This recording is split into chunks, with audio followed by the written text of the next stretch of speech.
ఆ ఇప్పుడు భూమిని పంచుకునే సమయం వచ్చింది తమ్ముడు.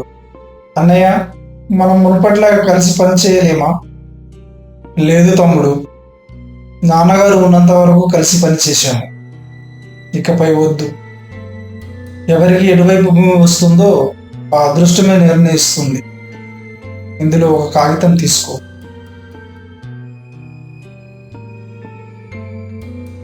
ఏది నాకు చూపించు. ఓ, మద్ది గారికి కుడివైపు ఉన్న పొలం వచ్చింది. అయితే రెండవ కాగితం తెరిచి చూడవలసిన అవసరం లేదు.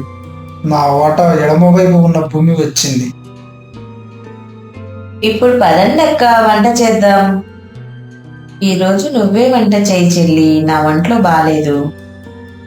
నువ్వు కూడా వెళ్ళు తమ్ముడు, వెళ్ళి కట్టెలు తీసుకునిరా. వెళ్తున్నా అన్నయ్య.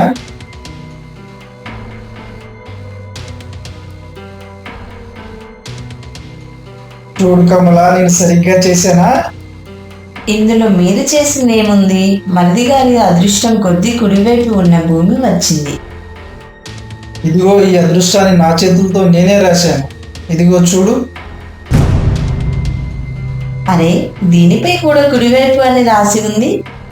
అంటే మీరు కావాలని అతనికి కుడివైపు ఉన్న భూమిని ఇచ్చారా? ఎందుకు?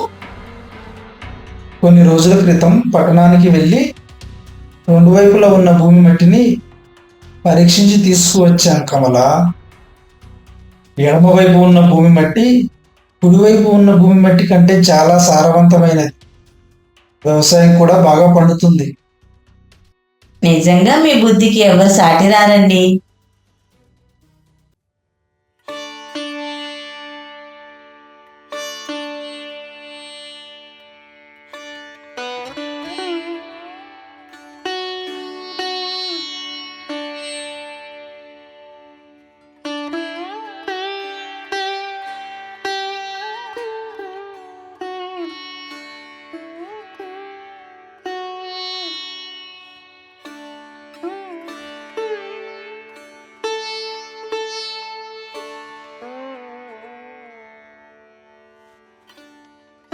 చూడు కమల, దీన్నే బంగారు పంట అంటారు. ఇప్పుడు మనం చాలా ధనవంతులం అవుతాం. అర్థమవుతుందా? నాకు బంగారు పంట సరిపోదు, బంగారు ఆభరణాలు కూడా కావాలి. సరే సరే సరే, నీకు ఏది కావాలంటే అది చేయిస్తాను. ఏంటండి, మన భూమిలో పంట పండలేదు. అటువైపు మీ అన్నయ్య భూమి పంటతో నిండిపోయింది. అంతా నా దురదృష్టమే విమల. ఈ భూమి నాకు రావడం, పంట పండకపోవడం అంతా నా దురదృష్టమే. దురదృష్టం ఎప్పుడు ఒకే విధంగా ఉండదు. కానీ కష్టపడితే దురదృష్టాన్ని కూడా మార్చుకోవచ్చు. అవును విమల, ఈ భూమిలో మంచి పంట పండదని నాకు అర్థమైంది. అయితే నాకు ఒక ఆలోచన వచ్చింది. ఈ భూమిలో చెరువు త్రవ్వించి చేపల పెంపకం చేస్తే ఎలా ఉంటుంది? వాహ్, చాలా బాగుంది. మార్కెట్లో చేపలకి చాలా మంచి డిమాండ్ ఉంది. మీరు అలాగే చేయండి.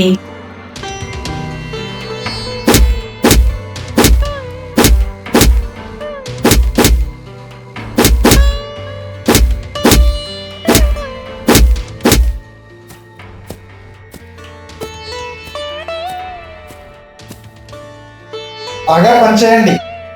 ఒక్క పంట గింజ కూడా వృధా కాకూడదు. అయ్యా, నాకు చాలా దాహంగా ఉంది, కొంచెం నీళ్లు తాగి వస్తా. అరే, నీళ్లు తర్వాత తాగు, ముందు పని పూర్తి చెయ్యి.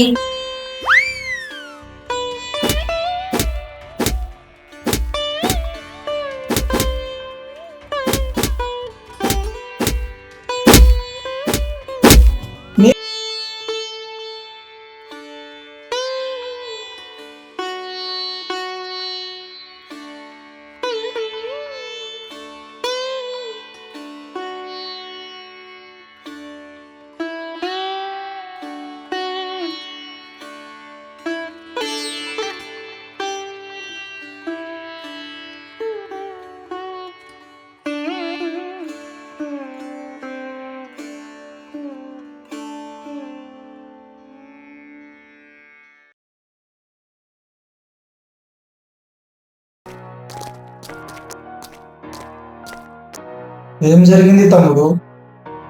ఎందుకు ఇంతలా అరుస్తున్నారు? ఓరి దేవుడా, చూడండి అన్నయ్య, గుంతలో నుండి వేడి నీళ్లు వస్తున్నాయి. అరే, ఇలాంటి వింత ఘటన నా జీవితంలో ఎప్పుడూ చూడలేదు. నేను కూడా చూడలేదు. నా భర్త తలరాత నిజంగానే బాలేదు. ఈ భూమిలో పంట పండలేదు. ఇంకా చెరువు తవ్వించి చేపల పెంపకం చేద్దామనుకుంటే ఇప్పుడు అది కూడా జరగలేదు. ఇదే సరైన సమయం. తమ్ముడిని ఇంటి నుండి వెళ్ళగొట్టి ఇంటిని ఆక్రమించుకుందాం. చూడు తమ్ముడు, ఇప్పుడు మన ఇల్లు సగం సగం ఖర్చులతోనే నడుస్తుంది. ఇప్పుడు ఇంటి ఖర్చులకు డబ్బులు ఎక్కడి నుంచి తెస్తావో చెప్పు. అన్నయ్య, మీరు కొంచెం ఆగండి కదా. ఇప్పుడు నా పరిస్థితి మీరు మీ కళ్ళతో చూస్తున్నారు. లేదు లేదు లేదు లేదు, ఇవన్నీ నేను వినదలుచుకోలేదు. ఎన్ని రోజులు నాన్న సంపాదించిన దానితో తిన్నావు. ఇప్పుడు అన్నయ్య సంపాదించిన దానితో తినాలంటే డబ్బులు కట్టాల్సిందే. పదకమల.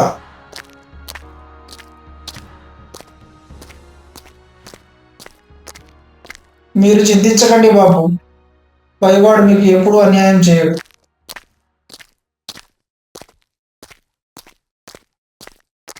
విమల, ఇప్పుడు మనం ఏం చేద్దాం? మీరు ఏం బాధపడకండి. దేవుడు మనకి ఏదో ఒక మార్గాన్ని చూపిస్తాడు.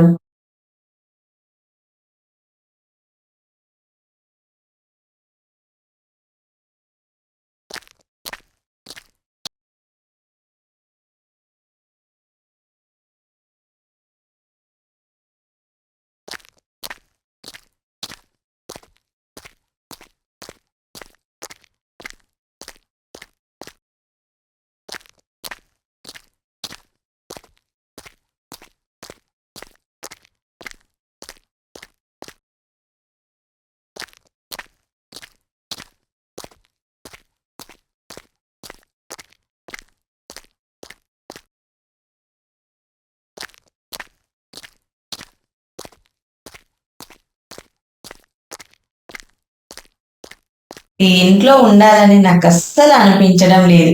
పదండి, మనం ఎక్కడికైనా వెళ్దాం. లేదు విమల, ఇది నా పూర్వీకుల ఇల్లు. ఈ ఇల్లు వదిలి నేను ఎక్కడికి రాను. అయితే ప్రతిరోజు ఈ వెట్టి చాకిరి భరించాల్సిందేనా? చెప్పండి. విమల, ఓ విమల, కాస్త టీ తీసుకురా. అలాగే స్నానానికి వేడి నీళ్ళు కూడా పెట్టు. ఇదిగో చూడండి, మళ్ళీ ఆదేశాలు వస్తున్నాయి. వస్తున్నా అక్క. అరే, వేడి నీళ్ళు పెట్టవలసిన అవసరం ఏముంది విమల? మన పొలంలో చాలా వేడి నీళ్లు ఉన్నాయి. నాకు ఒక ఉపాయం వచ్చింది. నేను ఆ వేడి నీళ్లను అమ్మితే ప్రజలకు కట్టెలు కాల్చి వేడి నీటిని తయారు చేయవలసిన అవసరం లేదు. నేను ప్రజలకు శ్రమ తగ్గిస్తాను, బదులుగా డబ్బు సంపాదిస్తాను. అయ్యో, వాళ్ళ అన్నయ్య కోరుకున్నట్లుగానే మా ఆయన పిచ్చివాడు అయ్యాడు.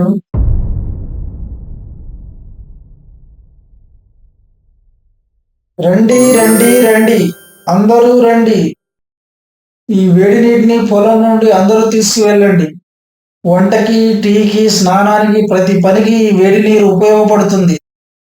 ఈ రోజుల్లో నీరు కూడా అమ్ముతున్నారా? చాలా వింతగా ఉందే. మనకు చాలా లాభాలున్నాయి. కట్టెలు కొట్టవలసిన అవసరం లేదు. మీరు సరిగా చెప్పారు. నాకు కూడా ఒక బకెట్ ఇవ్వండి. నాకు కూడా ఒక బకెట్ ఇవ్వు.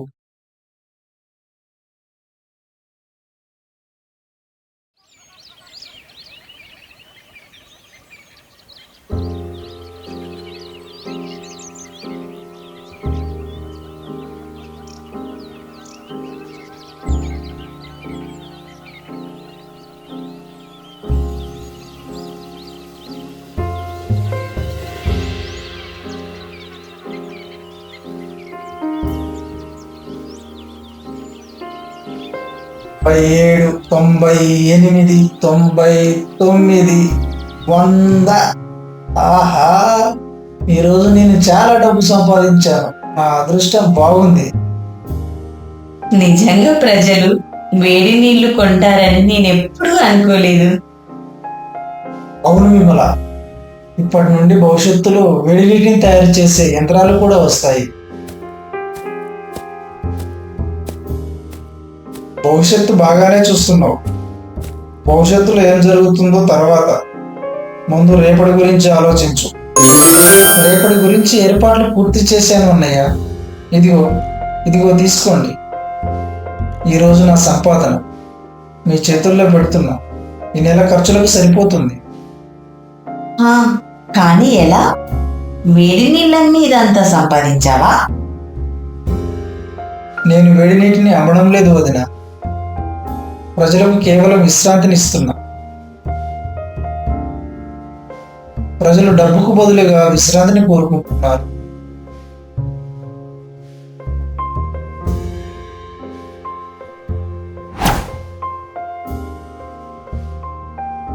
ఈసారి పురుగులు మన పంట మొత్తం నాశనం చేశాయి. ఇప్పుడు ఇల్లు ఎలా గడుస్తుందో నాకు అర్థం కావడం లేదు. వినండి, ఏది ఏమైనా కానీ నిన్ను నా నగలు అమ్మను.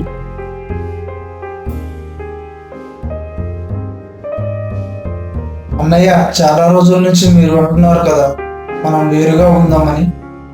అందుకే నేను అదే ఆలోచనలో ఉన్నాను. ఈ పరిస్థితుల్లో నువ్వు కూడా నన్ను వదిలి వెళ్తావా సురేష్? అయితే నువ్వు ఏ విధంగా భూమి పంపకం చేసావో అదే విధంగా ఇప్పుడు మనం విడిపోతామో లేదో చీటీ వేసి చూద్దాం. తీసుకోండి అన్నయ్య, ఇందులో ఏదో ఒకటి. బావగారి కాగితంలో మనం కలిసే ఉండాలని ఉంది. సరే, అయితే ఇప్పుడు చింతించవలసిన అవసరం లేదు. ఇకపై నా సంపాదనతోనే ఇల్లు గడుస్తుంది. మీరు ఏం చింతించకండి అన్నయ్య. నన్ను క్షమించు తమ్ముడు. నేను ఆ రోజు ఉండండి అన్నయ్య. ఇదిగో ఈ కాగితం కూడా చూడండి. అంటే దాని అర్థం నువ్వు మనం కలిసి ఉండాలని రాశావా? అవును, నువ్వు కూడా ఇలాగే రాసావు కదా. నువ్వు చిన్నవాడివైనా మనసులో నాకంటే పెద్దవాడి. నన్ను క్షమించు తమ్ముడు, నన్ను క్షమించు. మీరెందుకు అలా అంటున్నారు అన్నయ్య? చిన్నవాడు పెద్దవాళ్ళ దగ్గర నుండి అన్నీ నేర్చుకుంటాడు. కానీ నేను అంతా మంచి గురించే నేర్చుకున్నాను, కేవలం మంచి. రండి అక్కయ్య, కలిసి భోజనం చేద్దాం.